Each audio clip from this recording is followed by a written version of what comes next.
So, that was an interesting first 6 hours of the 24 hours of Le Mans. Now, it was quite a sloppy 6 hours, as there were quite a lot of cars off the road, multiple full course yellows, slow zones, all types of stuff. Just seemed like every 5 minutes. Obviously, it wasn't that, but it seemed like it. Yeah, and it was right off the start, because after the first 2 laps under the safety car, they started the race about 14 minutes in, and this happened. On the first lap, the Glickenhaus, number 708, basically just went straight on at turn number 1 and straight into the back corner of the number 8 Toyota. What seemed like taking them quite well out of contention right at the very start. Now, really, the 708 got more damage than the 8 car, but down the Mulsanne straightaway under what pretty much turned out to be an immediate full-course yellow, the number 8 car had actually stopped down the Mulsanne. Now, this ended up just being to recycle some stuff on the engine that had gotten messed up because they had gotten hit. But at the start, it looked like there could be serious issues for the 8 car. It looked like the 8 car was out of contention. And then, over time, we realized that it was fine, because right now, the 8 car is running 1 minute and 26 seconds behind the teammate 7 in second place. So, not looking too bad for the Toyota team right now, because they're running 1-2. Third place is the Alpine car, so the running order is pretty close to how you'd expect it is. Third, right now, the Alpine is about a lap behind the Toyotas. So at this point, the Toyotas are the only car in the lead lap, but it looks like they're starting to run away with it. So barring some type of engine issues, it's probably going to be Toyota winning this race. That's just the 6-hour report. That's obviously, we're not 18 hours into the race where it's like, hey, barring some type of catastrophic engine failure. At this point, there is still a lot of time to go. We're only a quarter of the way into the race. But it's not looking great for everyone else right now. Now, the Glickenhauses are 4th and 5th. 4th is the Glickenhaus, number 708, just a little bit behind the Alpine car. I think it says 5 seconds here, so that was probably just because they got bunched up during the full course yellow. The number 709 Glickenhaus is actually in 11th place right now, behind 6 LMP2s. Now, that was just because they went off strategy and they've fallen back a bit. They're trying to climb their way up, and actually the 708 Glickenhaus was behind multiple LMP2s for a while as well. So if I had to guess, by the time we get to the 12-hour report, barring, again, any type of issues, I mean, it is Le Mans, but barring any type of issues, I wouldn't be surprised if that 709 has gotten past all of the LMP2s. They're about a lap behind their teammate right now, so looks like, again, the 709 is in last place, and it doesn't look like they're going to be any major factor in this race, but the 708s still could. If they get past that Alpine, the Toyotas have issues.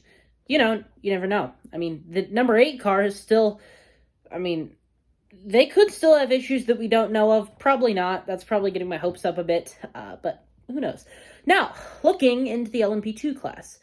Leading right now is the Team WRT41, but the real battle is mainly between the number 28 Jota car and the number, if I can find it, actually maybe not. So that was just the battle a while ago, and maybe that's changed since I last looked at this. So the number 41 Team WRT car is leading the LMP2 class. Now that's Robert Kubica's car.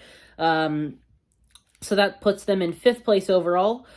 Second, about a minute behind, is the number 22 United Autosports car, the number 22. Now, the United Autosports car's teammates, well, it was probably about a half an hour ago, there was a giant crash where multiple places on the track there was crashing and cars going off, but the main thing was this. The number 32 car, one of the United Autosports cars, had gone straight on through the Dunlop chicane.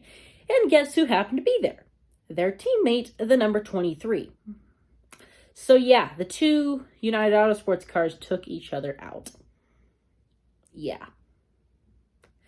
And that's taken them both out of contention. If I look down here, they're the United Autosports 23 is in 12th in the P2 class, and then the 32, the guy who had actually locked up, is 23rd in the pits right now, about 10 laps off the competition.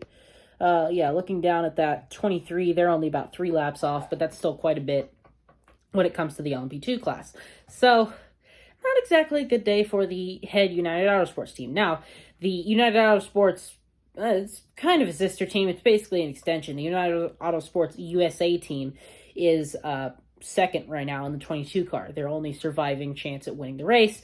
So, they probably are focusing entirely on that car at this point. Moving on to the GTE Pro Class, you've got the number 51 AF Corsa car leading by about 17 seconds over their teammate, number 52 AF Corsa.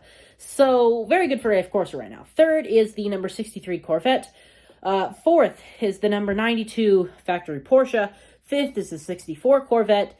Sixth, the number 91 factory Porsche, and then the WeatherTech Porsche and the Hub Auto Racing Porsche.